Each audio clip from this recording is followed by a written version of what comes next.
Bonjour à tous, 12 heures sur l'ensemble du réseau synchronisé de Sud FM Sen Radio à la une de l'actualité de ce 2 mars 2021, un an jour pour jour après l'apparition du premier cas de coronavirus au Sénégal. Les autorités sanitaires tirent un bilan global. À ce jour, le Sénégal recense 34 832 cas positifs pour 888 décès.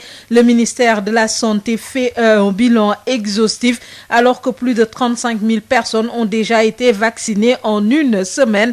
La courbe épidémiologique amorce d'ailleurs une descente. Se félicite le docteur Abdoulaye Bousso qui révèle que toutes les régions, tous les districts du pays sont désormais touchés avec 5 régions qui dépassent la barre des 1000 cas. Dakar arrive en tête. Le personnel médical également contaminé, 453 personnels de santé contaminés dont 2 décès. Les précisions à suivre dans cette édition alors que le professeur Moussa Seydi, chef du service des maladies infectieuses et tropicales de l'hôpital Fann, insiste sur la vaccination, la seule arme efficace pour vaincre la pandémie. Appel insistant que vous entendrez également dans cette édition. Le bilan à Ziguinchor où le premier cas, un cas importé, a été enregistré le 22 mars 2020. La région totalise 659 cas confirmés dont 51 cas de décès. Des précisions à suivre dans cette édition. Et puis, parmi les secteurs les plus touchés après un an de pandémie, le tourisme et l'hôtellerie, plus de 400 milliards de recettes, enregistrées 70 à 80% des 1400 entreprises recensées dans le pays ont mis la clé sous le paillasson, constate le syndicat patronal de l'industrie hôtellerie. Le secteur des transports n'a pas été épargné. Nous ferons le point dans 12 heures. Le point également sur l'affaire Ousmane Sonko, le leader du parti PASTEF, convoqué demain par le juge du 8e cabinet. Il a reçu la convocation. Ousmane Sonko ira-t-il répondre à cette convocation? Maître Abdoulaye Tall, porte-parole du PASTEF, apporte quelques précisions dans ce 12 heures mise en onde par Pape Abdoulaye.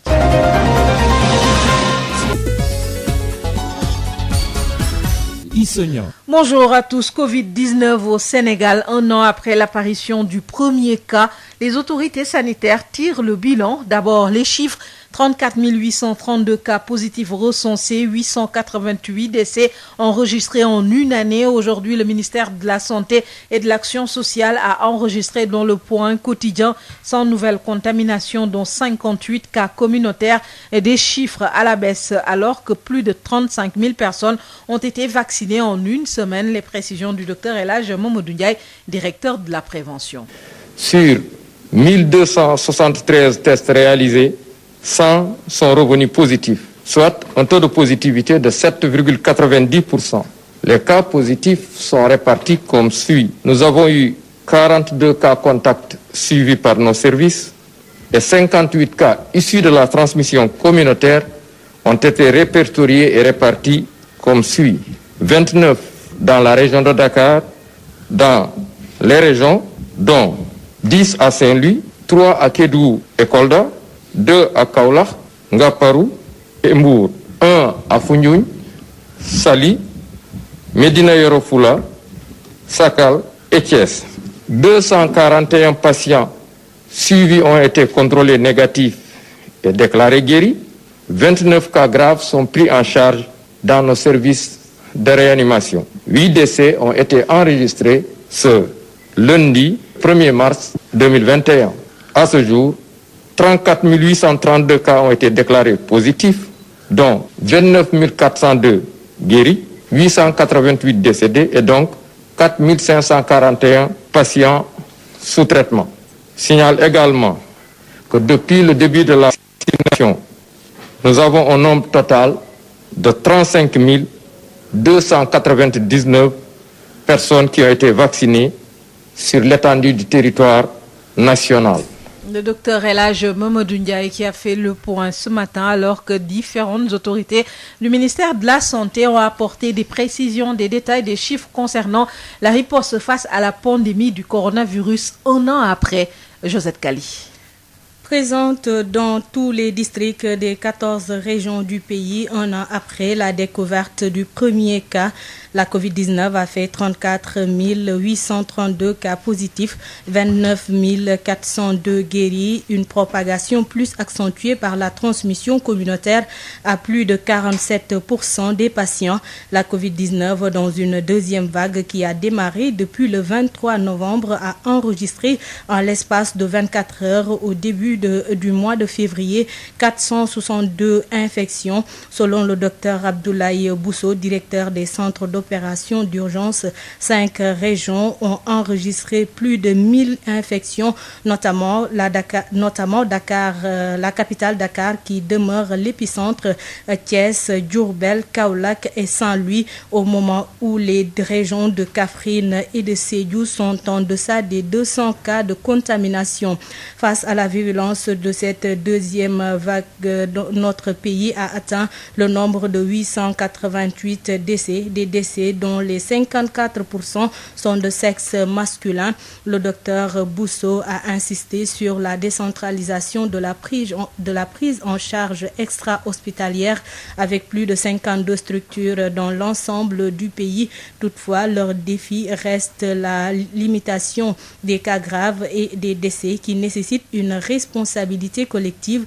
Un appel également lancé par le professeur Moussa Seydi et le professeur Tandara Dieye, président du comité des vaccins Covid-19, sur l'urgence de se faire vacciner. Ils invitent les populations à l'engagement pour vaincre la Covid-19. Rappelons qu'en l'espace d'une semaine, 35 000 personnes ont été vaccinées. Merci beaucoup, Josette Kali. Justement, restons sur cet appel insistant du professeur Moussa Seydi, le chef du service des maladies infectieuses et tropicales de l'hôpital de Fann, invite les populations à se faire vacciner. La seule arme pour vaincre la pandémie. Écoutons le professeur Moussa Seydi. Cette maladie a bouleversé nos vies, a détruit des vies, a assombri notre avenir et a perturbé notre économie. Mais elle n'est pas invincible parce que nous avons en plus des armes classiques de prévention, la vaccination. La vaccination est incontournable pour venir à bout de cette affection. Je voudrais donc lancer un appel à tous nos concitoyens pour qu'ils s'engagent dans cette vaccination. Le vaccin est efficace et bien toléré. En tout état de cause, le vaccin ne tue pas alors que la Covid-19 tue.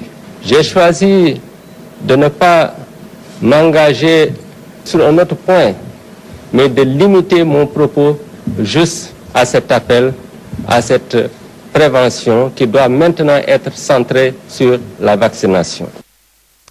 Le professeur Moussa Seydi qui insiste sur la nécessité de se faire vacciner. La vaccination est la seule arme pour vaincre la pandémie.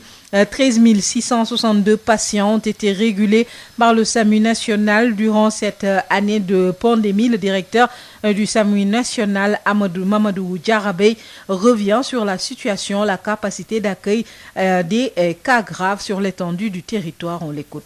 Au départ, je me rappelle, la première semaine, on avait 8 lits de réanimation, 8 lits de soins intensifs. Et aujourd'hui, on est en train de dénombrer 284 de lits, de points chauds, de lits avec oxygène disponible. 85 lits de réanimation, dont 40 à Dakar et 45 dans les régions. Avant l'épidémie, on n'en notait pas autant, en tout cas pour le niveau national. Et exclusivement pour prendre en charge les patients graves en Covid, 85 lits de réanimation ont été mis en place et ceci est extrêmement important. Il faut également noter, je le disais tout à l'heure, l'implication du secteur privé qui a joué un rôle très important dans cet accueil, mais également dans le transfert et dans l'admission de ces patients sévères à graves. Malgré l'augmentation du nombre de décès qui a été noté ces derniers temps, on a quand même remarqué que la létalité n'a jamais dépassé 50% en réanimation. La létalité des cas graves n'a jamais dépassé 40% en réanimation. Alors que au niveau international, cette létalité est au moins égale à 50%. Ça veut dire que sur 10 malades, en tout cas que nous admettions en réanimation, 6 en sortaient, sauvés, guéris et retournés à domicile.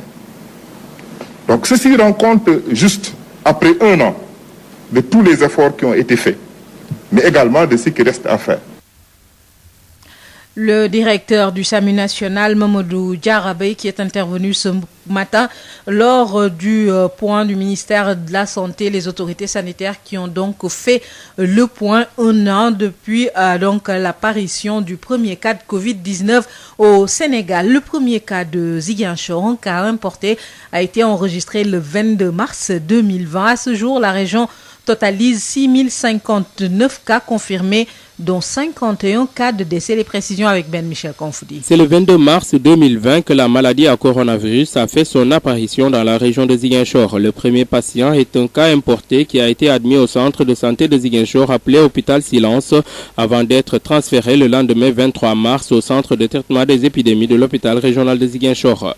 La région, qui est depuis lors plongée dans la crise sanitaire, totalise à ce jour 659 cas confirmés, dont 457 issus de la transmission communautaire, 186 cas contacts suivis et 16 cas importés. À cela se greffent les cas venus des régions de Kolda et Sédhiou qui n'avaient pas de centre de traitement des épidémies au début de la crise sanitaire. 51 cas de décès liés à la maladie ont été enregistrés dans la région de Ziguinchor sur les 95 cas graves.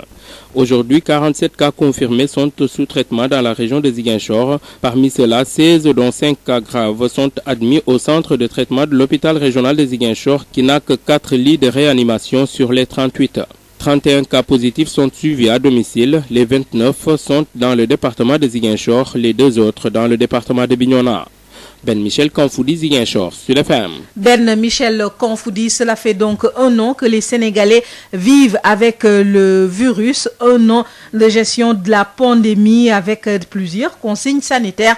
Le respect des gestes barrières a été prôné par les autorités sanitaires. Respect des mesures barrières dans les établissements, conditions sine qua non pour la poursuite des enseignements 1 an après. Est-ce que les élèves et les autorités des établissements scolaires respectent encore dans la rigueur ces gestes barrières? Constat avec Ismaël Marcel Colli. Malgré la recrudescence de la pandémie, au CM Blaise Diagne de Dakar, les gestes barrières continuent d'être foulés aux pieds par les élèves. Sur place, les élèves continuent de se rassembler par petits groupes sans respecter la distanciation physique. Les élèves trouvés sur place ne portaient même pas de masque à notre passage. Au lycée John Fitzgerald Kennedy, par contre, des lavoirs, des gels antiseptiques sont partout visibles dans la cour de l'établissement, y compris dans les salles de classe. Le personnel fait tout son possible pour faire respecter le port obligatoire de masques dans les salles de classe, nous dit Madame Sarr Fatoumata Sow, proviseure du dit lycée. Elles sont 2806 cette année. On a distribué les masques. Donc cette année encore, nous avons reçu la dotation de la ville de Dakar et aussi le ministère de l'Éducation nationale nous a renforcé en masques. La ville aussi nous a renforcé en gel et autres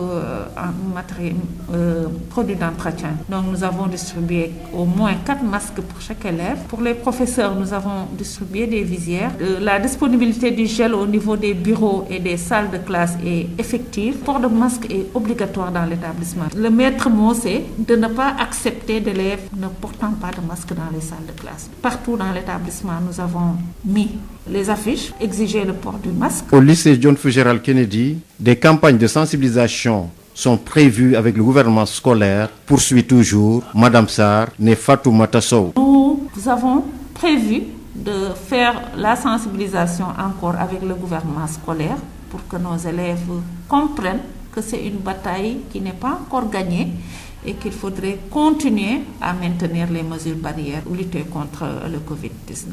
1 an après l'apparition du premier cas de Covid au Sénégal, les responsables des établissements visités sont unanimes qu'il n'est pas facile de faire respecter les mesures barrières dans les établissements vu le grand nombre d'élèves qu'ils reçoivent dans ces établissements. Ismaël Marcel Colli, cette pandémie du coronavirus a eu des impacts sur l'activité économique. Parmi les secteurs les plus touchés par la pandémie figurent évidemment le tourisme et l'hôtellerie. Plus de 400 milliards de pertes de recettes ont été enregistrées. 70 voire 80% des 1400 entreprises recensées dans le pays ont mis la clé sous le paillasson. Amer constat du secrétaire général du syndicat patronal de l'industrie hôtelière du Sénégal, Moustapha Kane, qui revient également sur les mesures prises par les autorités pour les soutenir. Moustapha Kane avec Rapsa Ilmanouane. Nous avons traversé une année noire. Jamais l'industrie touristique mondiale n'a été secouée à ce niveau. Nous avons subi des pertes énormes, de plus de 400 milliards de recettes de chiffre d'affaires, ce qui n'est pas négligeable par rapport aux pays comme le Sénégal, qui a des économies un peu faibles, mais par la grâce de Dieu, on essaie de repartir sur de bonnes bases. C'est vrai qu'également sur le plan social, il y a eu plusieurs fermetures d'établissements, surtout les entreprises PME qui dépendent exclusivement du tourisme international sont quasiment tous fermées. Et je dois rappeler également sur les 1400 entreprises hôtelières et touristiques contre le Sénégal, les 70% sont des entreprises PME. Donc pour montrer également la faiblesse de ces petites et moyennes entreprises qui aujourd'hui attendent beaucoup de l'État. Donc fort heureusement d'ailleurs, le président de la République, n'est-ce pas, a comblé ses attentes et a donné des directives importantes pour la relance rapide de l'économie touristique. C'est dans ce cadre également que le président a insisté pour la mobilisation des 50 milliards pour le crédit hôtelier et touristique. Un crédit également qui existe par sa volonté depuis 6 ans maintenant. C'est l'occasion pour moi de rendre hommage au président de la République pour sa sollicitude constante, n'est-ce pas, à notre endroit. Et c'est important également que ses collaborateurs puissent quand même aller très vite dans la mise en œuvre de ces recommandations.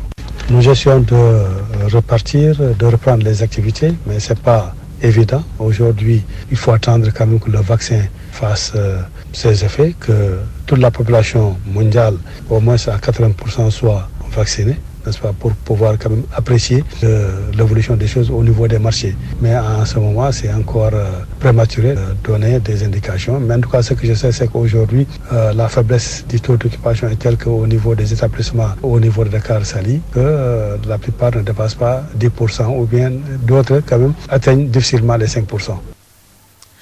Le secteur des transports aussi n'a pas été épargné. Les transporteurs qui vivent un véritable calvaire n'ont pas encore évalué les pertes. Le virus est encore présent dans le pays avec des impacts. Certains déplorent le secrétaire général de l'Union des routiers du Sénégal, Gorouma, avec Hapsa Elemanouane. Depuis l'arrivée de cette malédiction, le transport ne marche plus bien. Parce que si je parle de transport du secteur des passagers, il n'y a plus de cérémonie, il n'y a plus de gamou, plus de funérailles.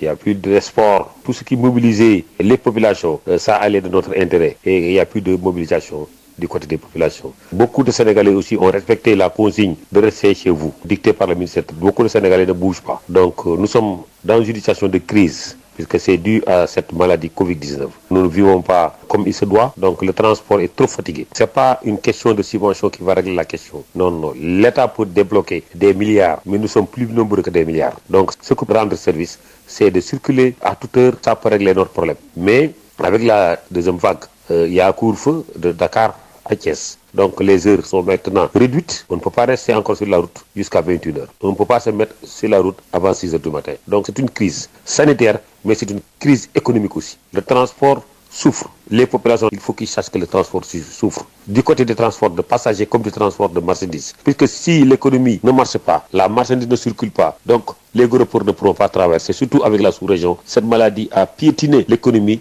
de la sous-région. Les rotations ne sont plus comme avant, donc la marchandise ne circule plus. Donc le secteur des transports lourds, c'est à genoux. Le Covid-19 a freiné l'activité de toutes les cérémonies. Tout ce qui rassemblait les populations et que ça allait de notre intérêt est mis à l'arrêt. Donc pour vous dire qu'aujourd'hui, on ne peut pas évaluer puisqu'il y a toujours la maladie, mais le jour où on fera l'évaluation, donc ça va dépasser même ce que nous avons pensé. Puisque le transport actuellement est à genoux, vraiment nous souffrons. On n'a pas les possibilités de faire autre chose. Nous, on n'a que le transport de passagers, marchandises, et que ça allait pas bien.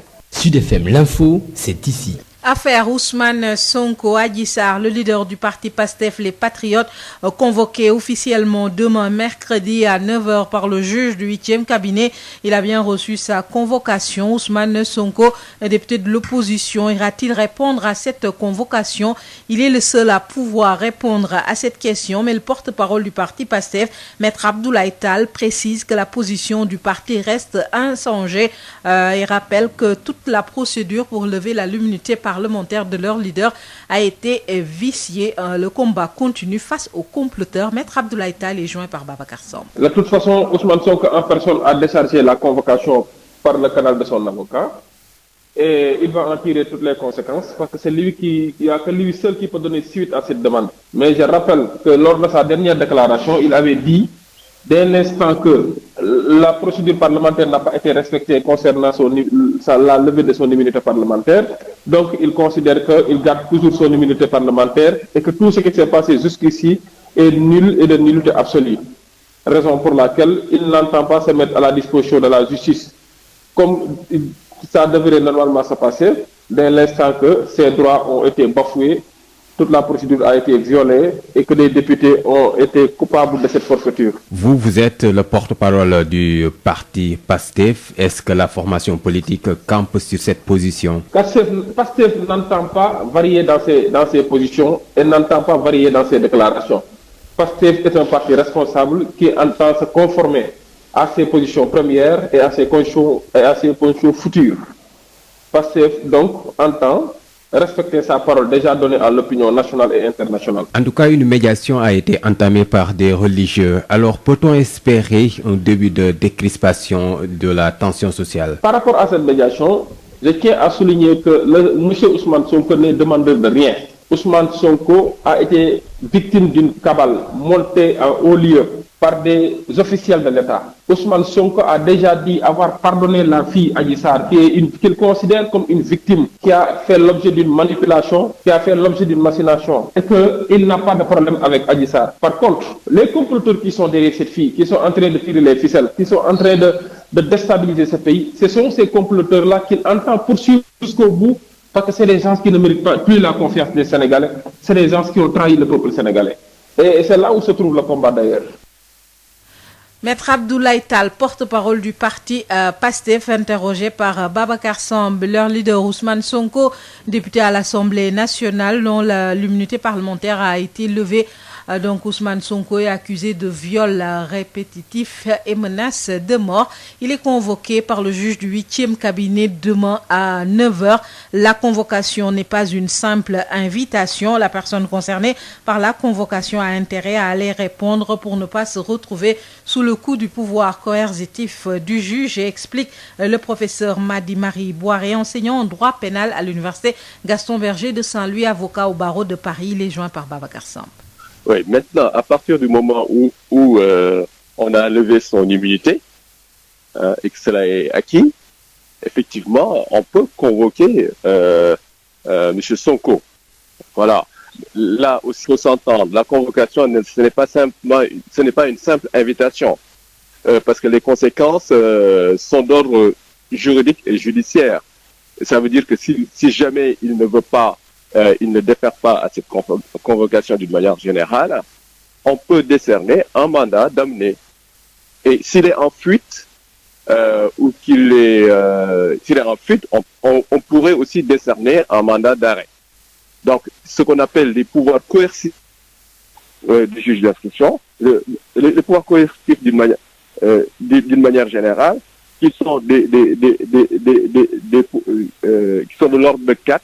Le mandat de comparution, le mandat d'amener, le mandat de dépôt et le mandat d'arrêt. Donc, la personne a intérêt, effectivement, à se présenter sous peine de voir la force publique aller la chercher.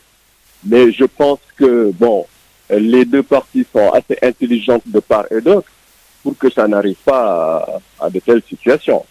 Il faut quand même que une possibilité de discussion puisse être ouverte entre les forces publiques qui seraient amenées si jamais la personne était réticente et ne veut point déférer à cette convocation, que des discussions puissent s'installer et qu'on puisse trouver une solution qui réglerait et qu'on n'assiste point à un affrontement entre les uns et les autres.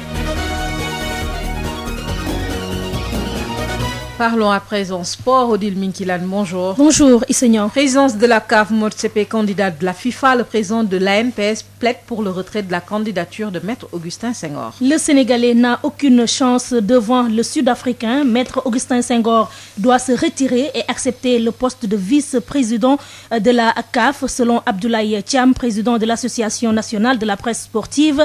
Par ailleurs, il dénonce l'implication de la FIFA dans cette affaire. Nous l'écoutons. Aujourd'hui, la politique reste le maître du jeu dans la destinée du football africain. La deuxième chose, c'est que la FIFA a pris une option sérieuse du football business en allant chercher quelqu'un qui a une réussite dans le domaine des activités économiques et qui a fait un trébuchement pour aller racheter un club qui s'appelle Mamelodi Sundowns en Afrique du Sud qui a été vainqueur de la Ligue des Champions. Mais ça s'arrête là. Cette personne ne connaît pas très bien le football. C'est une réussite grâce à la loi que tout le monde connaît qui a été votée en Afrique du Sud. Il y a une sorte de discrimination positive qui permet à tous les Noirs de prendre tout ce qui est dans les acteurs liés, en tout cas à hauteur de 25%.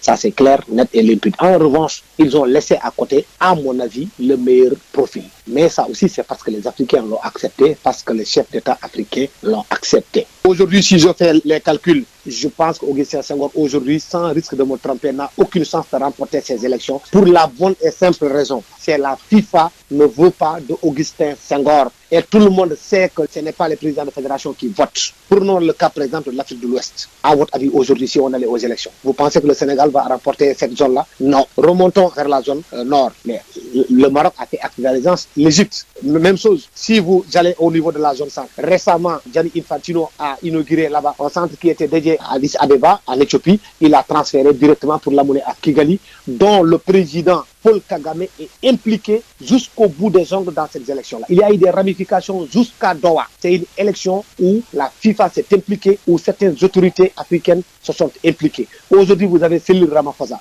qui est président de l'Afrique du Sud. Vous avez le Nigeria, vous avez l'Égypte, vous avez le Maroc, vous avez Paul Kagame, vous avez le président de la FIFA, tous qui roulent pour Patrice Motsepe. Il va falloir le pour et le contre et qu'on sache où se trouve l'intérêt du Sénégal. Et la FIFA, elle aussi, s'est rendu compte de l'importance d'Augustin Senghor. Augustin Senghor n'a jamais été un candidat de la FIFA.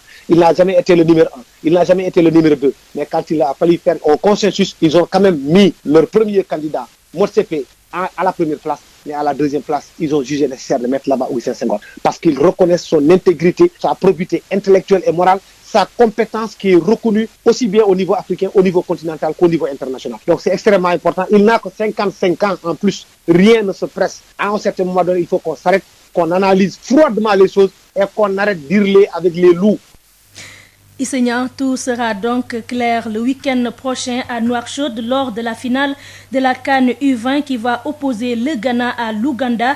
Pour le moment, les 4 candidats à la présidence de la CAF sont renvoyés par la FIFA dans leur pays pour rendre compte à leur chef d'État sur les accords de Rabat. Le poste de président revient au Sud-Africain Patrice Motsepe.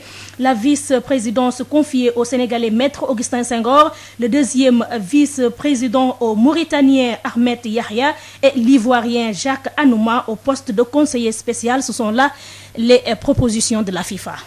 Championnat national, faisons le bilan de la 9e journée avec les équipes de la Petite Côte. Après cette journée, Djambar reste leader de la Ligue 1, Stade de Mbour, 8e sur le tableau. Mbour Petite Côte, première équipe non relégable. En Ligue 2, Keur Madior reste 2e. Djambar FC, donc Demba Diop FC quitte la 3e place pour le pied du podium. Les détails avec Moustapha Sall. La spirale négative se poursuit pour le Mbour Petite Côte. Les Pélicans viennent d'enregistrer leur 3e défaite consécutive. Ils ont été battus par l'AS Pikine sur le score de 2-1 lors de cette 9e journée. Pourtant, les protégés du coach Victor Maouri ont ouvert la marque avant d'être remontés par les Pikinois. Ce revers plonge MPC aux abords de la jaune rouge. Premier non relégable avec 7 points en 9 journées. MPC a perdu 6 de ses matchs pour gagner 2 avec un nul, 9 buts encaissés contre 6 marqués. Le Stade de Mbour a connu le même sort. Les stadistes ont perdu le choc de la Petite Côte face aux académiciens de Saly Portudal. Ils s'inclinent par 2-1 et chutent à la 8e place du classement avec 12 points moins 2. Mais il n'y a pas péril à la demeure. Avec un match en retard, le Stade de Mbour enregistre 2 défaites après 8 matchs, 3 victoires et autant de nuls. 7 buts marqués contre 9 encaissés. Le Djambar de Saly reste leader après avoir battu cette journée le Stade de Mbour. L'académie de Saly Portudal affiche au tableau 18 points. L'équipe de Saersek a marqué 12 buts et devient 3e meilleure attaque, mais avec une défense moyenne de 7 buts concédés. En 9 matchs, Djambar a perdu une seule fois avec 5 succès et 3 matchs nuls. En Ligue 2, les représentants du département de Mbour ont connu les mêmes fortunes. C'est le week-end des matchs nuls. Keur Madior reste à la 2e place à la suite de son match nul, d'1 but partout face à l'AS Ouakam.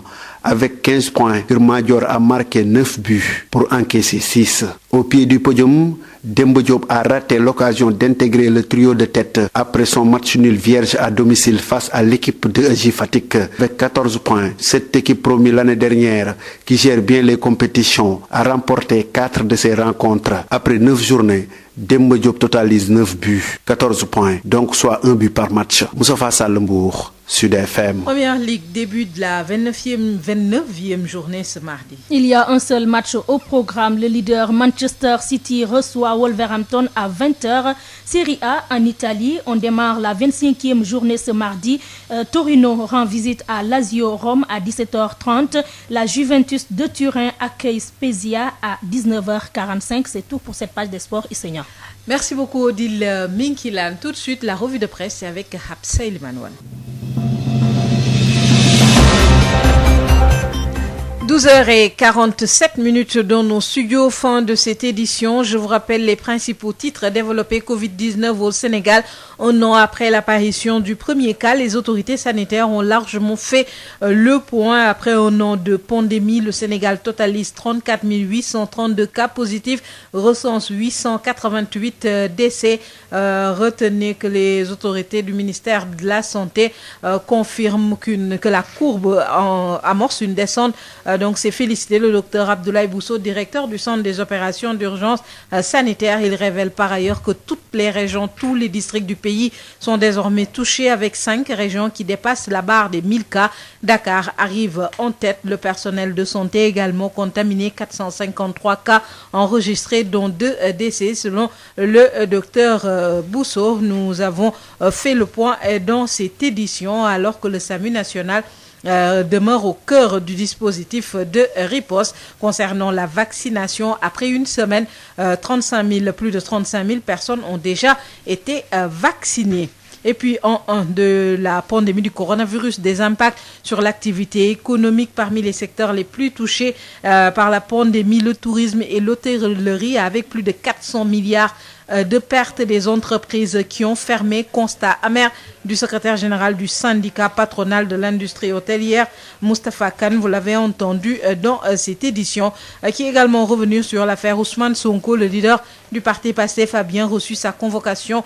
Il est attendu demain à 9h par le juge du 8e cabinet accusé de viol. Ousmane Sonko donc n'a plus d'immunité parlementaire. Maître Abdoulaye Tall, porte-parole du parti PASTEF, a apporté quelques précisions dans cette édition mise en onde par Pape Abdoulaye Dieye. Merci de l'avoir suivi.